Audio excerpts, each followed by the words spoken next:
Former candidate for the U.S. Senate, longtime radio talk show host, author, and conservative policy advocate. Justices to the Supreme Court, the left has been in open panic.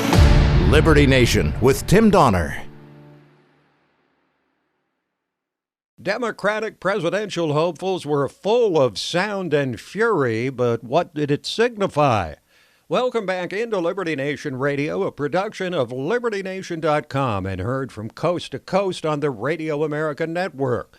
Round 3 of Democratic presidential debates feature heated debate over health care, attacks on the frontrunner, vicious attacks on President Trump as a white supremacist, and a growing ideological schism between Joe Biden and the rest of the field. We'll break down the high and lowlights for you and consider the basic question of what, if anything, the debate might have changed.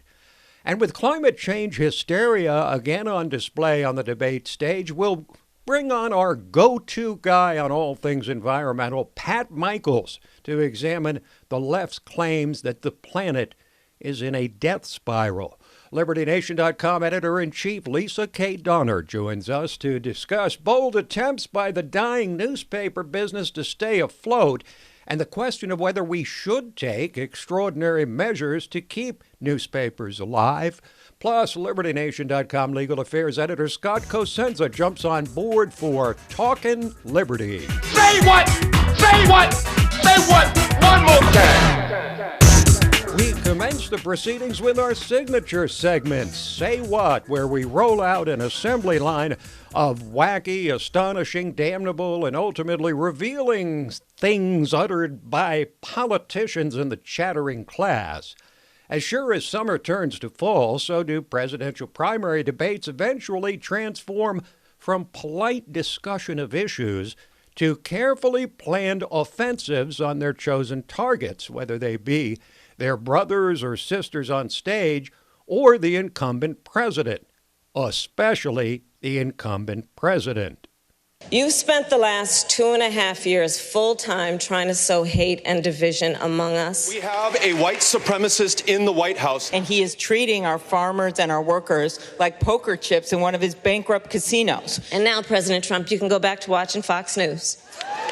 Sure, we got the usual railing against the deplorable president, but what else is new? The real news coming out of round 3 of Democratic debates Thursday night in Houston were the heated exchanges over health care right out of the gate that set a decidedly more contentious tone than in the first 2 rounds. Senator Elizabeth Warren and Bernie Sanders defended the damn bill, Bernie's own words, that Bernie authored, which would end private health insurance in favor of a single-payer, government-run system, Medicare for all. Frontrunner Joe Biden repeated his pledge to protect and expand Obamacare and drew a sharp distinction between his plan and single-payer and may have had a moment when he continued to fend off Bernie's aggressive defense of government-controlled health care like in many other countries. My plan for health care costs a lot of money. It costs $740 billion. It doesn't cost $30 trillion. How are we going to pay for it? In the United States of America, we are spending twice as much per capita on health care as the Canadians or any other major country on earth. This is America. This is America. Old Joe sounded almost like Trump there for a moment. And you can bet the rank-and-file Democrats out there getting scared to death of all these socialist programs certainly noticed. Now, Biden later actually called Sanders a socialist as opposed to Bernie's own moniker of Democratic socialist. But the front-running former vice president continued to be a punching bag for much of the evening, as you'd expect, clinging to his affiliation with the nation's first black president to fend off the attacks of lower-tier candidates like Julian Castro. He wants to take credit for Obama's work, but not have to answer to any questions. I stand with Barack Obama all 8 years, good, bad, and indifferent. That's where I stand. And you know, Biden was hardly alone in praising his former boss, evidently stung by criticism of their tepid defense or complaints about President Obama's policies in the previous debates, many of the candidates poured on the praise for Obama this particular night almost as often as they attacked President Trump for being a racist and white supremacist. Senator Kamala Harris even attempted to revive the 2008 slogan, "Yes, we can." But there's also the matter of Joe Biden's age, 76. And in one of the nastiest, most personal attacks of the night, Mr. Castro took dead aim at the target. Are you forgetting what you said 2 minutes ago? Are you forgetting already what you said just 2 minutes ago? Now, if you thought that naked attempt to depict Biden as a doddering old fool was bad, consider the words of one Beto Don't Call Me Robert Francis O'Rourke, former congressman and child of privilege who's been renouncing that privilege throughout the campaign. He was once thought to be the next big thing before fading badly in the previous debates. And after declaring that Trump is a white supremacist who inspired the mass shooter in El Paso, Beto went on a diatribe about gun control, concluding with this not-soon-to-be-forgotten promise. Hell yes, we're going to take your AR-15, your AK-47. Hell yes, we're going to take your AR-15, your AK-47. Yep, President O'Rourke is coming for your guns. What could go wrong?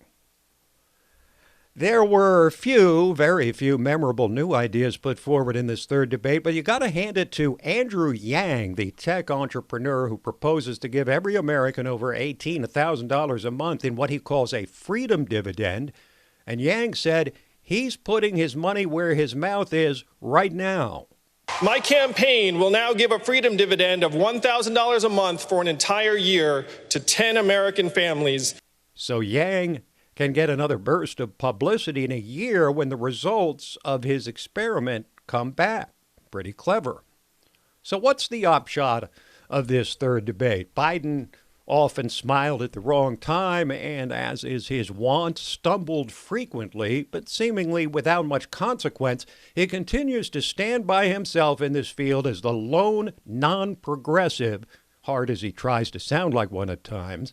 His lead would appear to be safe for the time being, but in delivering a third consecutive strong and at times commanding performance, Elizabeth Warren could be on the verge of expanding her advantage over the perpetually infuriated Bernie Sanders and establishing herself as the undisputed leader among the field's many progressives.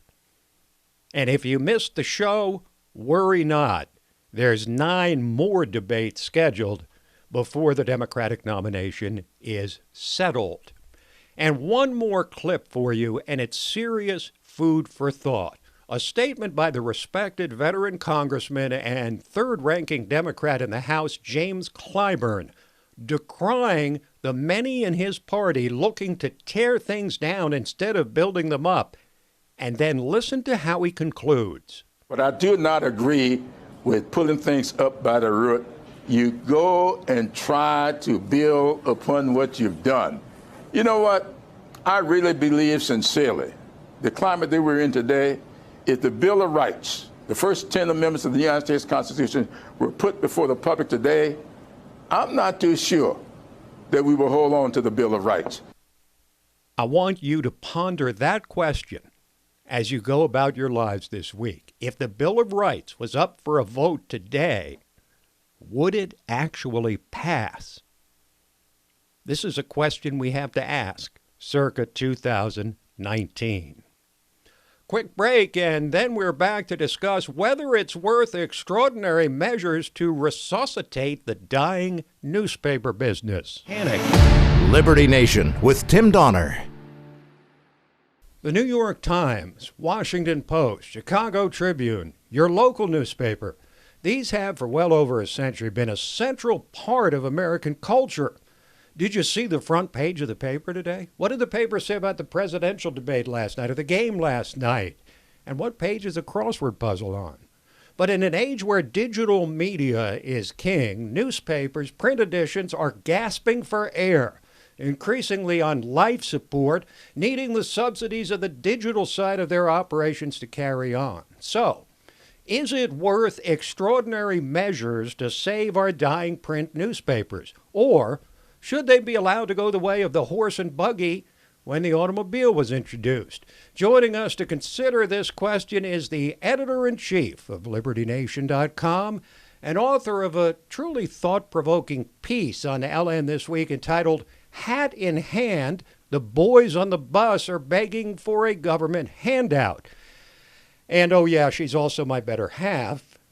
And you, dear listener, have no idea how true that actually is. Leesa K. Donner. Oh, I'm touched.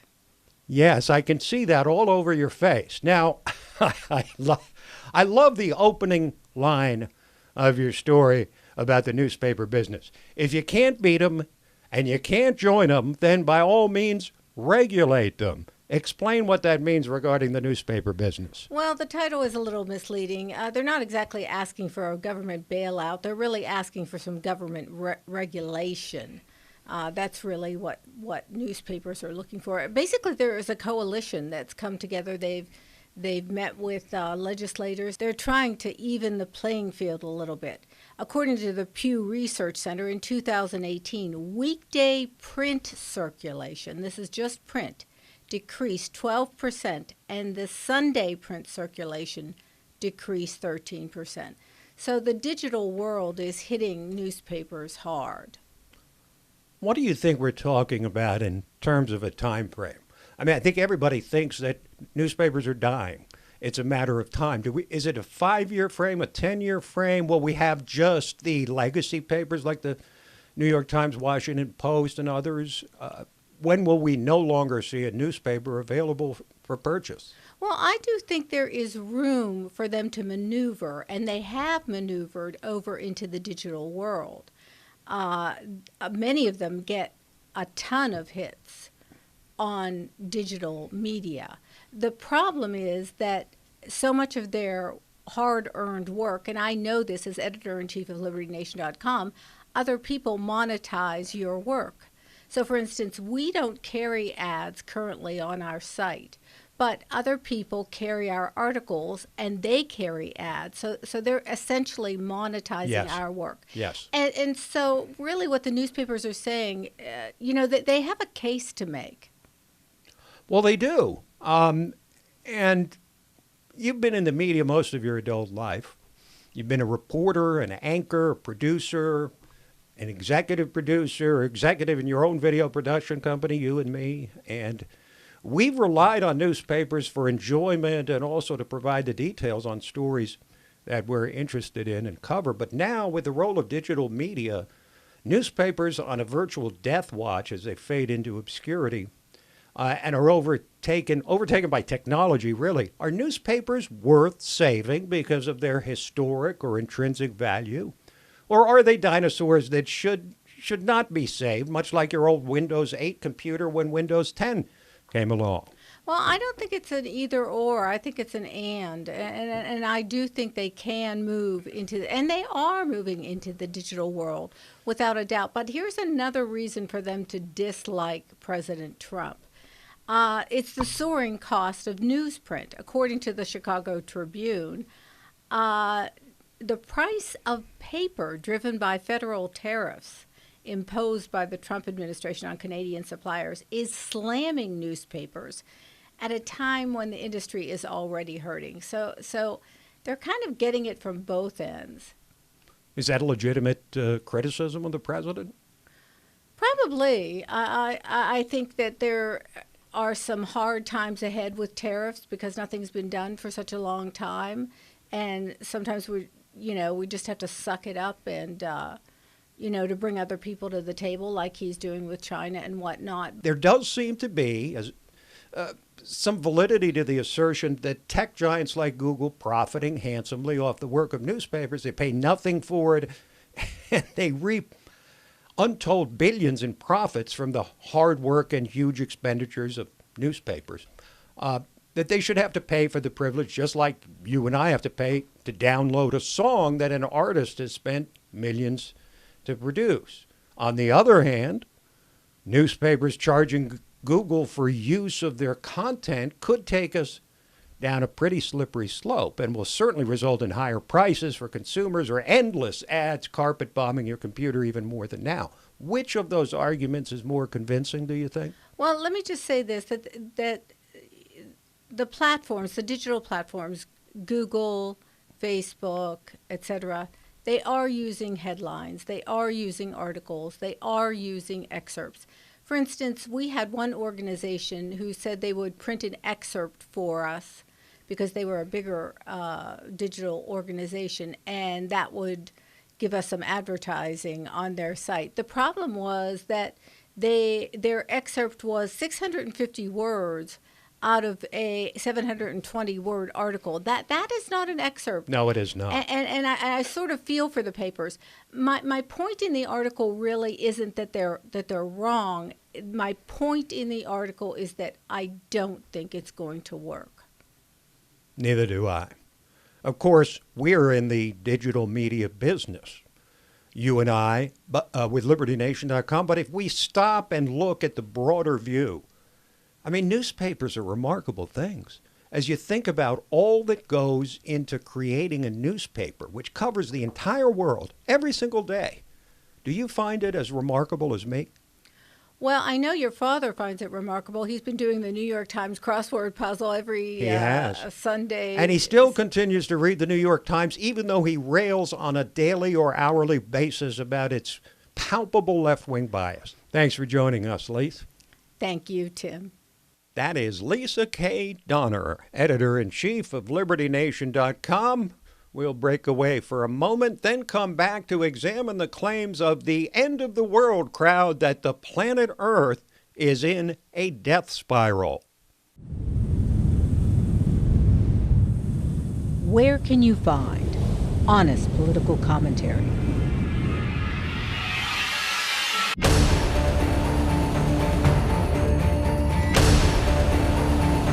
With sobering analysis. Even the most trusting among us may find the company's latest plans deeply intrusive. Accountability. Perhaps it's time to start asking the right questions. Deconstructing threats to our liberty. Unparalleled insight into important stuff. And boldly reporting the truth. Truth is making a comeback. Well, hello again, and welcome to Election 2020 Roundtable. Uprising podcast of LibertyNation.com. Abortion is functionally sexist.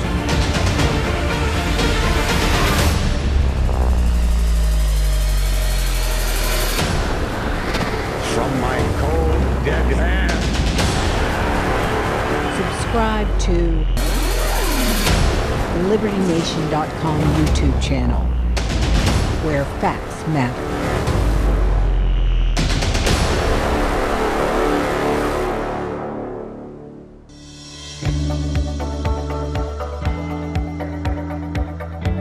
Click on youtube.com/LibertyNation.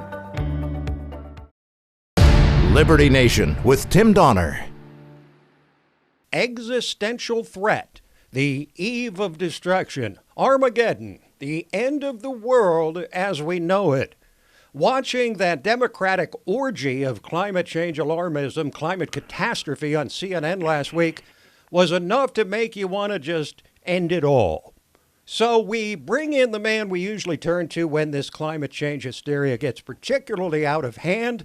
He's Pat Michaels, Senior Fellow in Energy and Environment at CEI, the Competitive Enterprise Institute, and the man who most effectively debunks the climate change hysteria, which has now metastasized into a central issue in the Democratic presidential primary. Pat, welcome back to Liberty Nation Radio. Great to be with you. Great to have you back. It's been too long. Now, let's get right to this 12-year thing. We're 12 or 11 or 10 years or whatever each of the candidates says away from this sort of end-of-the-world scenario. That's the amount of time we have before the end of the world is nigh.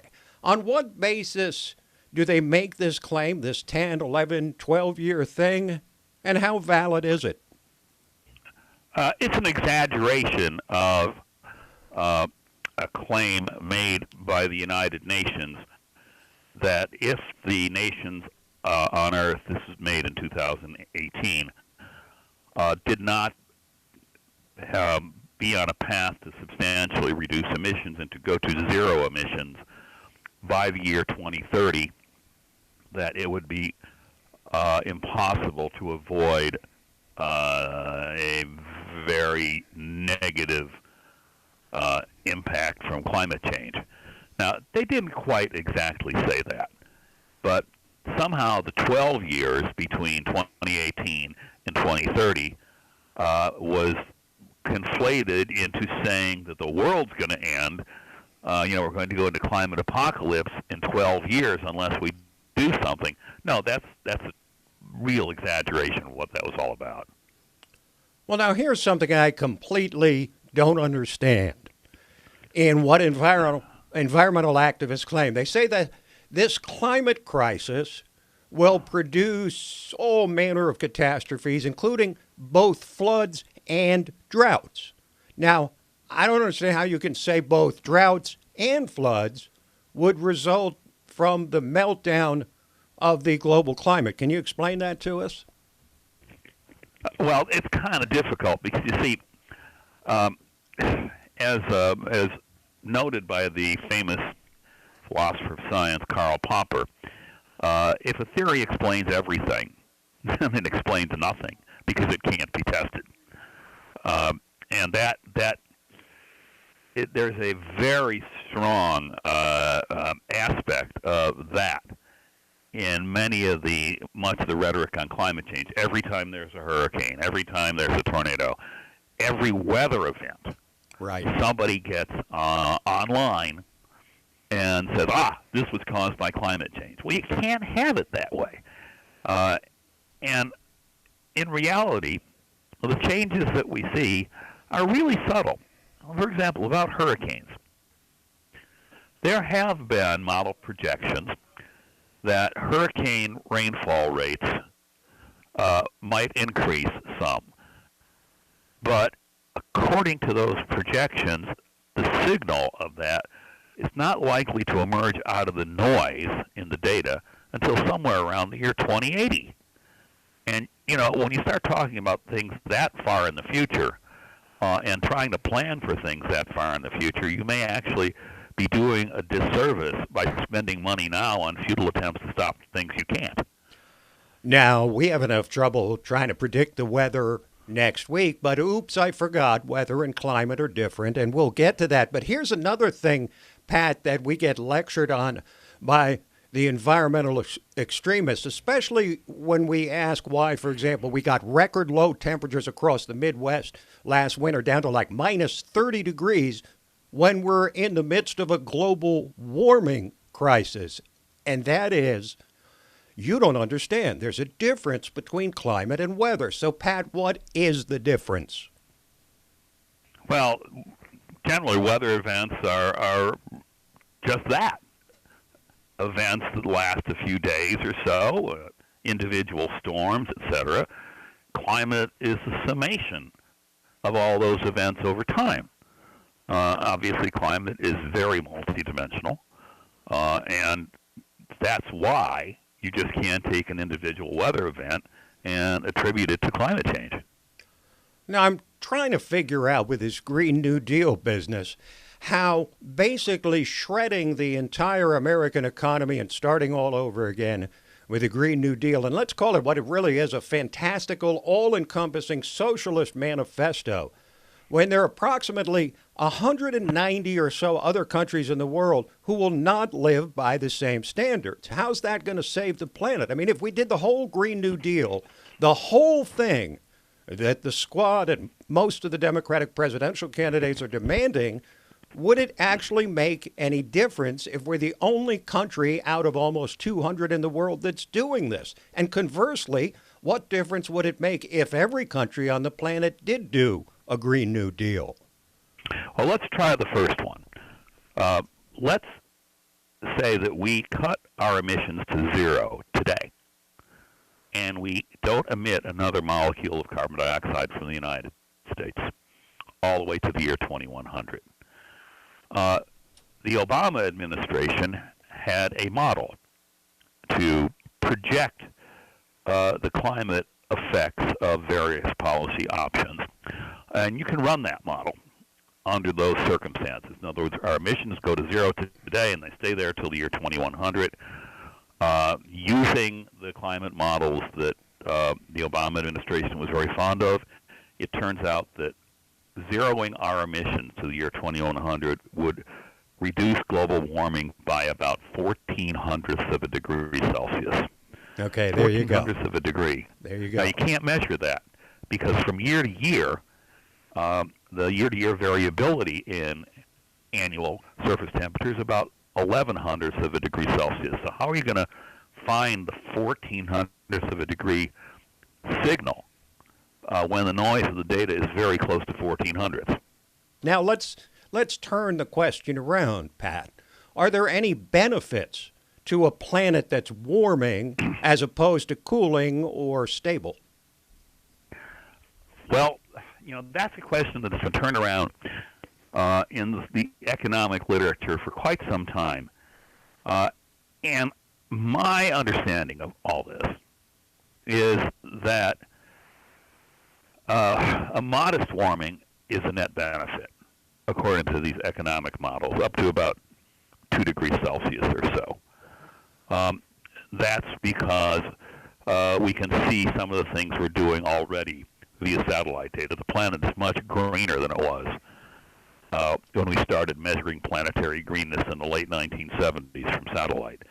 And the areas that are growing the most, that are getting the greenest, are the areas that everybody was so scared about, which happen to be the tropical rainforests of Africa, South America, and East Asia.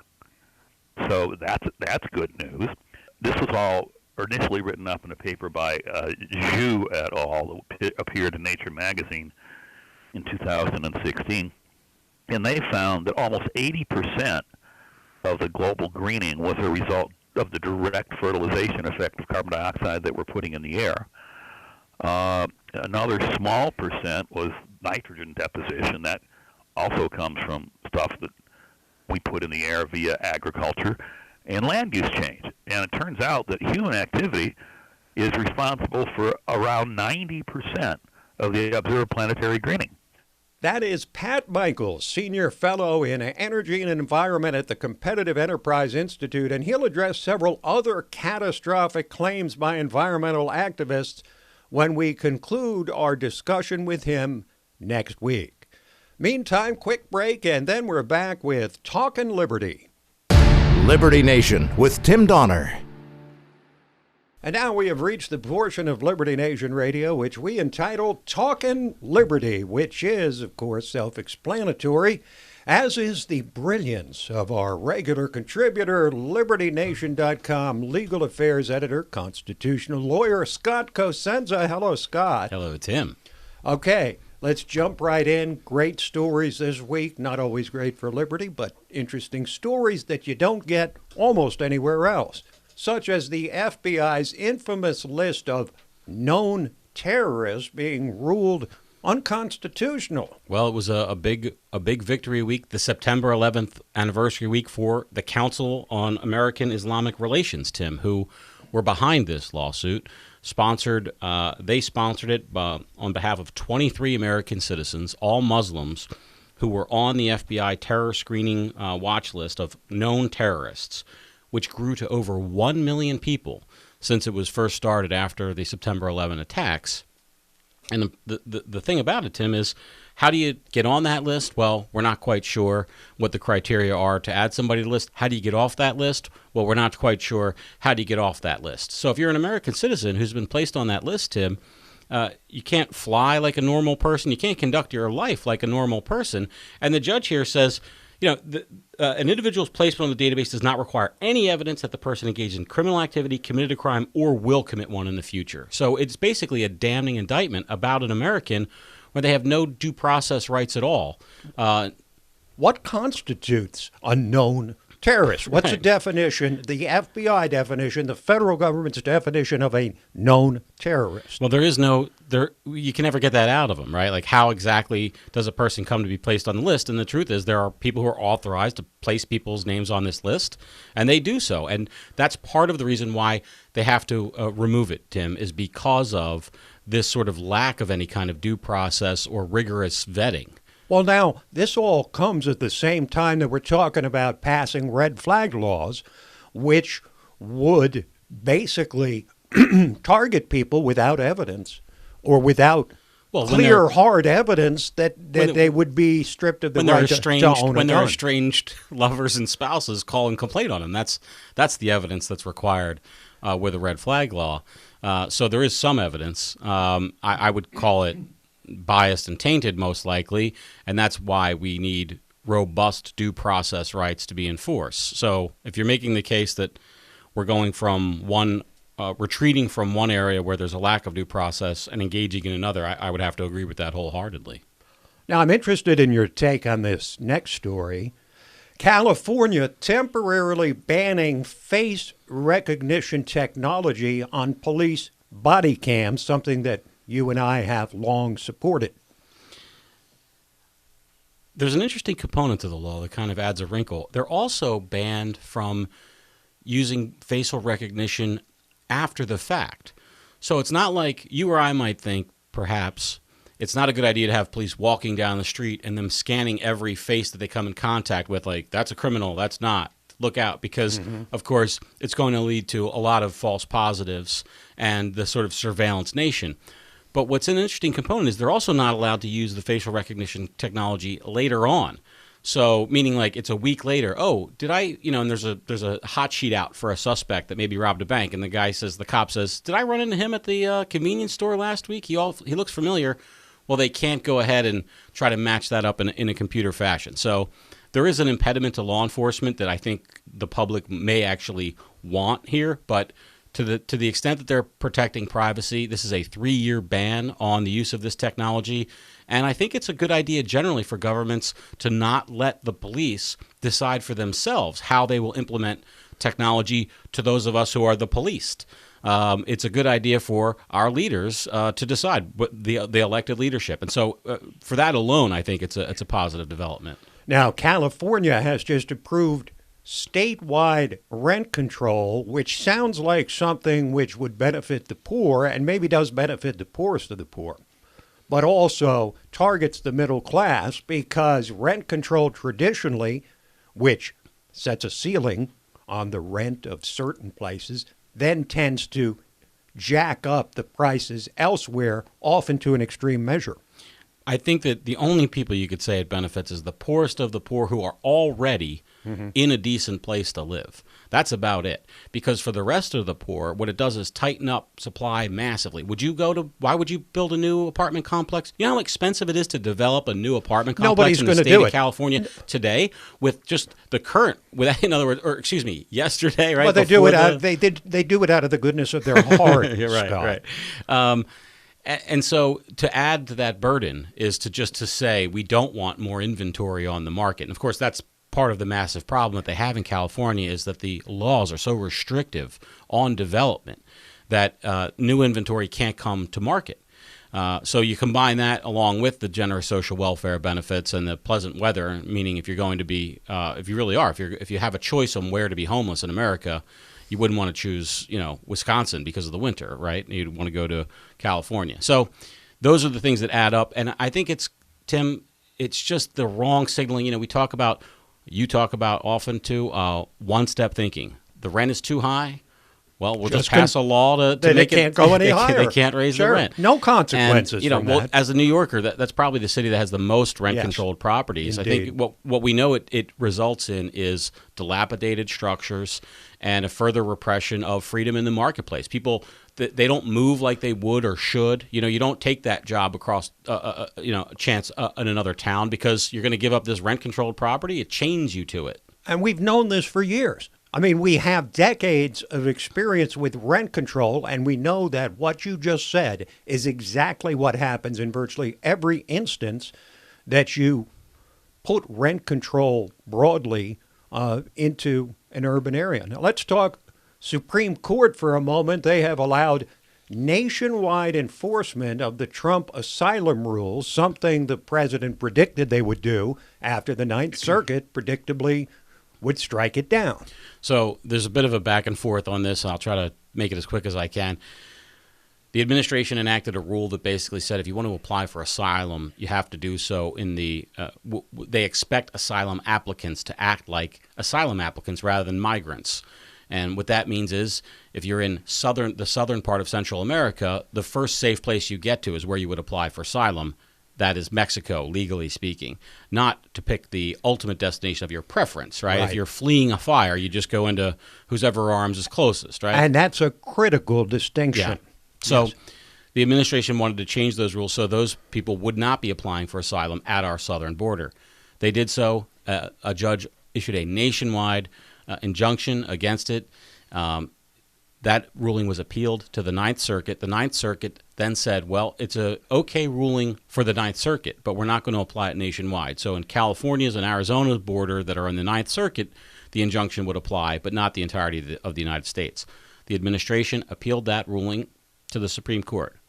As that appeal was in the works, the Ninth Circuit said to the lower court, the only reason why you can't apply that injunction nationwide is because the facts that have been developed in court don't justify it, but they could be. So that lower court judge had a proceeding in which those facts were in fact produced to justify a nationwide ban. So then that original decision was amended to include a nationwide ban, and that nationwide ban was approved.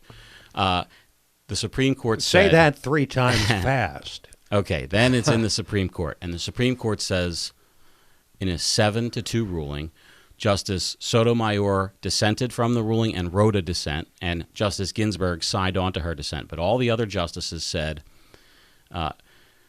that there will be no injunction unless and until we, that is to say the Supreme Court, weighs in on it again. So where it's now going to go is to the Ninth Circuit for the facts of the case. Again, this was just this was a stay.